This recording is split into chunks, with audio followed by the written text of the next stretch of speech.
What's up everybody, welcome back to the channel and to another small Lost Ark video.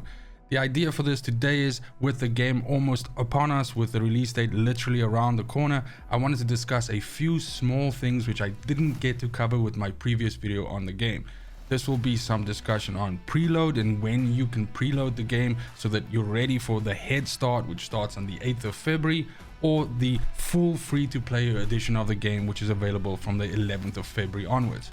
Now, to get into those head starts, you have to purchase a founders pack, so I'll give you a little bit more information about that you might not know. Then the third thing that we'll cover is the server that I'll be playing on, and basically most likely the people that are on my Discord that are interested in this game as well. So if that is something that seems like fun to you, go ahead and check for an invite in the description of this video to that Discord server and come and join us.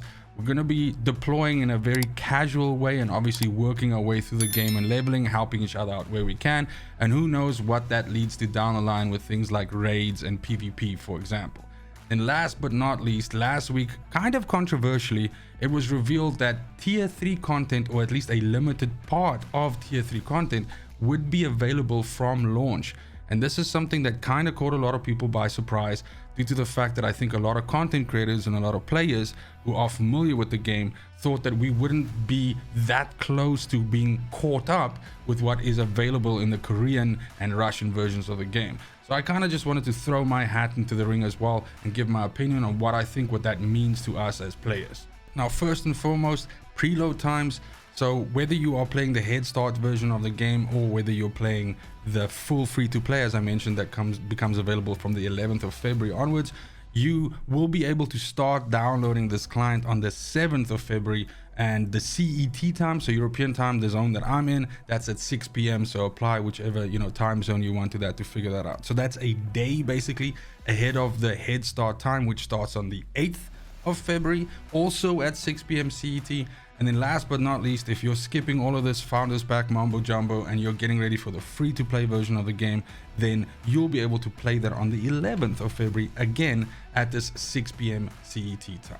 Then, as I mentioned, the small fact about the founders pack, at least it's something that I didn't know up until a few days ago. And I don't know if this has always been the case though, but you can actually buy different editions of the founders pack. So we know that there are 4 available. You can buy different editions of them and they actually stack. So that means the items within them, you actually get all of that stacked together. So that's consumables and currencies and all of that.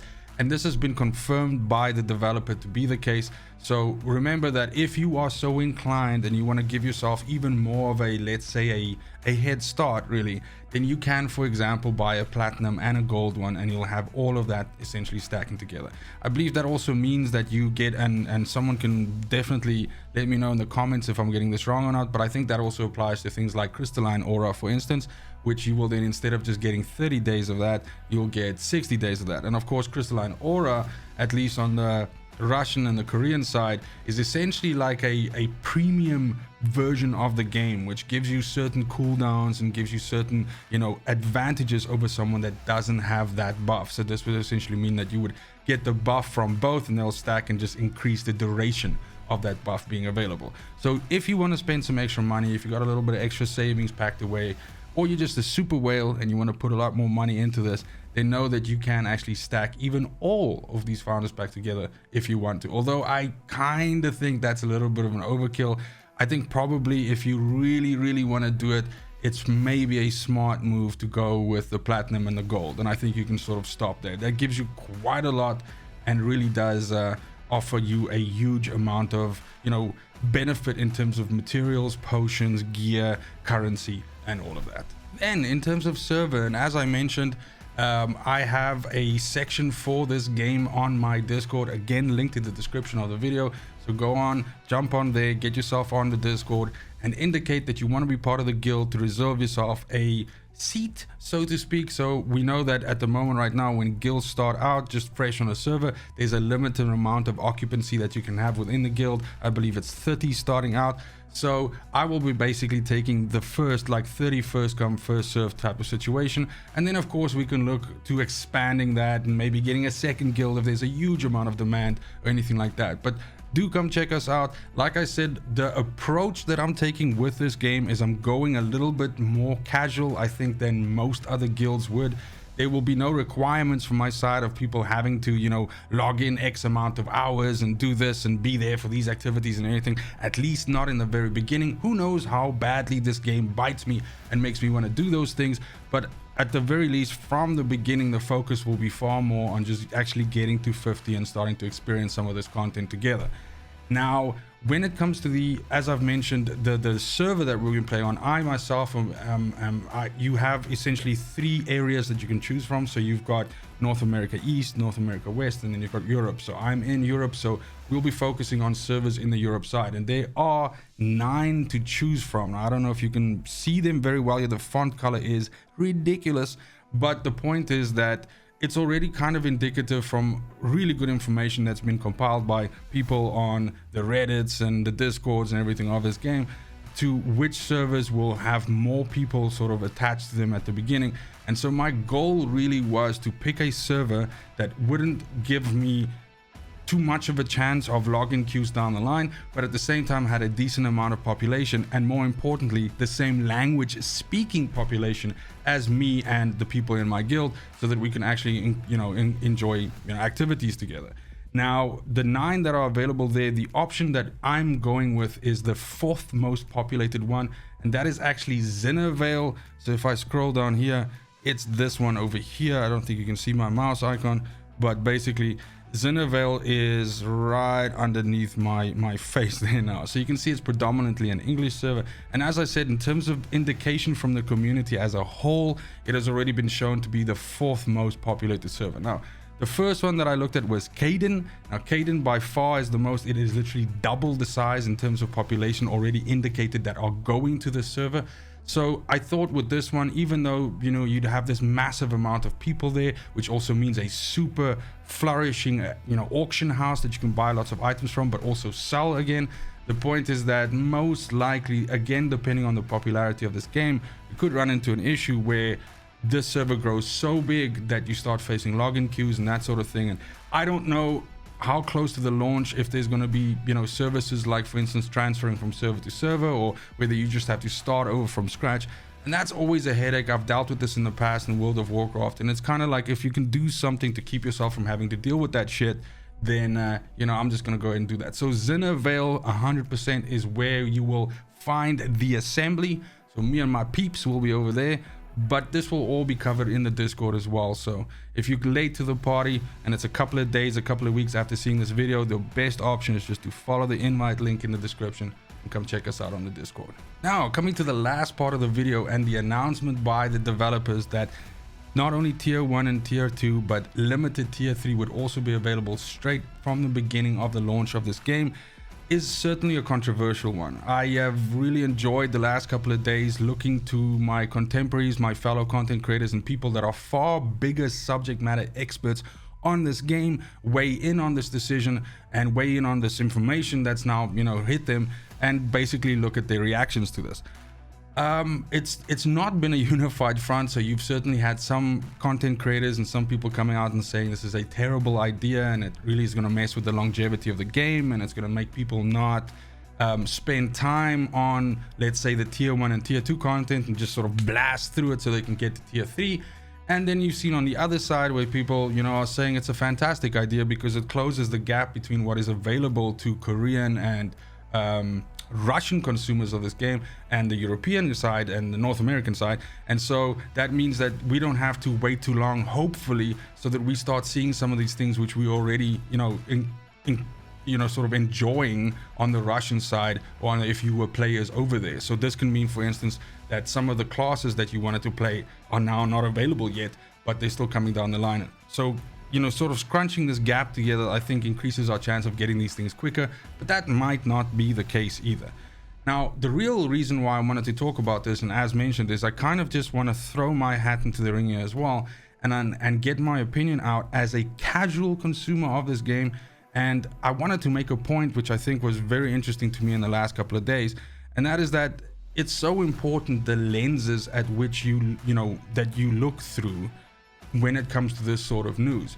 And definitely for me, it's always been this thing where now having been a gamer my entire life, but a content creator for a much shorter portion of that, it's interesting to look at these things and think, okay, but me as just a consumer of this game, and let's say even for that matter, someone who just wants to casually consume this game, is this good news for me? Is this bad news for me? And me as a content creator for the game, I want to make guides, I want to make how-tos, I want to make montages, I want to make things that help people play the game better, understand it more, and all of that. How does that affect me? And then last but not least, I'm maybe one of the 1%. I'm the guy who wants to have the most money on the server. I'm the one who wants to get the first, kill on a specific boss in a raid. I want to have the guild that has the strongest guild versus guild representation and all of that. How does it affect me? And the funny thing is, or I guess the truthful thing is, that it actually affects all of these groups of people differently. I think that from a casual perspective, as in someone who just wants to consume the game, I think it's a fantastic thing. I think it's a great, it's great news. The point is that there's already so much content in this game. There's literally so much. If you just take tier 1 and tier 2, there is so much to do that more of this just means that you're going to just be able to play this game for even longer before there's even a remote chance that you run into a situation where you go, holy shit, I've done everything, there's nothing left for me to do. Because as we know, this is a service that keeps on expanding, and so while you're playing the game, there's more shit being released for the game so that you can play more. So I think from a casual perspective, as in someone that's just gaming this and just wants to enjoy this as a hobby, and maybe as a casual World of Warcraft player or a casual Final Fantasy player, although I don't think there is such a thing, you will definitely find here a content package that just keeps on delivering and just has so much for you to do, and that's fantastic. Now, one quick little pivot, just in any case anybody didn't understand the difference between the tiers, is it's simply like, think of it as seasons or years of content in the game. And so as usual with MMOs, when something new comes out, they raise the gear level or the level or something like the eye level, whatever you want to call it. And so there are ways for you to continue on playing the game and earn better gear that basically make your character more powerful and just increase the overall power level of your character basically. Now the point is that tier 3 or late tier 3 is where the Korean and Russian versions of the game are right now. And so now what we're going to be getting with this version of the game, which is the European and North American version, is a limited portion of tier 3, but already this ability to get to the eye level score of tier 3. And that then allows me to segue into the content creators of this game. And so the point is that if you are someone that wants to play this game and start focusing on releasing things for this game, whether it's guides or montages or walkthroughs for raids or specific builds for characters, anything like that, it could potentially be a bad thing for you, the fact that immediately tier 3 is available. And that's simply due to the fact that if you are targeting to make this kind of material for the top guilds to use and for people that are chasing the game, then you might find yourself pigeonholed into an area where you can now only really focus on creating tier 3 content, because that's where this top 1% lives, and that's the type of stuff that they're interested in. But on the other hand, you could also be, but I'm going to focus on the casual players and the guys who don't know life the game and the guys who don't play 8 to 12 hours every day. And so I certainly believe that there's a huge market there for making content for those kinds of players that are more casually orientated and might be interested in some of the things that the top 1% aren't. But I do understand that if you had a plan for this game, this tier 3 announcement might throw you off a little bit. So I commiserate with that. My plan for this game has always been to kind of like be very casual with it, and that's simply because I know that I'm going to be sidetracked by so many other things. And so it definitely is something that has crossed my mind, how this actually affects people's plans for the game from a content creation perspective. Either which way, I think that this is the game has been around for such a long time that there's already such a big wealth of knowledge available. But then at the same time, this is going to be tapping into such a big market that potentially has never even set foot in this universe and has never even tried. So the possibilities, they are endless. And I really think that if you work at it, and if you pick something that you want to bring to a community, I don't think you can go wrong. And then last but not least, the top 1%. I think these are the players who are wanting to push late game as fast as possible. Like I said, have the best PvP representation on the server, have really the best raid finish times and first kills and that sort of thing. And I think that tier 3 on right starting off the bat probably affects, you know, the possibility that you could have had a bigger focus on things like the tier 1 bosses and the tier 2 bosses in those raids, for instance, and the achievements that come with that. Because now the point will be that most likely people will just blast past that, because these will be veterans of the game probably already, because that's usually what the top 1% is. So people that already know all the ins and outs of the game and already know how to go through it very fast. And so I think what's going to happen is I think there's going to be a slight gap there where some of these players might just shoot past that and focus entirely on just getting to tier 3 as fast as possible so that you can start getting representation at those brackets. Now, it's also going to be interesting to see how things like the auction house build from this, because of course we know that the auction house is something that's big in MMOs. And you know, I know for a fact, me, for about a year I basically played World of Warcraft as if I was a stockbroker, and I essentially just played the auction house because that was something that really interested me at the time. So it is also going to be interesting to see how this decision kind of plays those things. But mostly, all in all, I can now, having discussed those 3 groups, and I think I've kind of like indicated where I fall into that, which would be the casual side.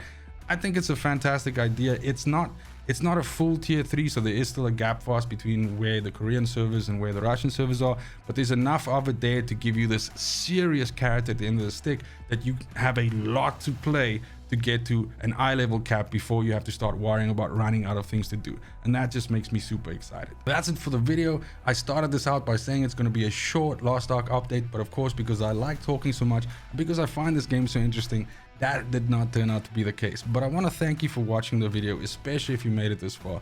Let me know in the comment section down below if you're going in with the founders packs for early access or the head start, or whether you're waiting for the free version of the game. If you're interested in the game, what your plans are, and if you'll be joining us on Zinnervale. But until then, and until the next video, I want you to have a fantastic morning, a great afternoon, and a super awesome evening wherever you are in the world. Until next video, fucking cheers. They want the best of me now, best of me now, best of me now, best of me. They want the best of me now, best of me now, best of me now, best of me. They want the best of me now, best of me now, best of me now.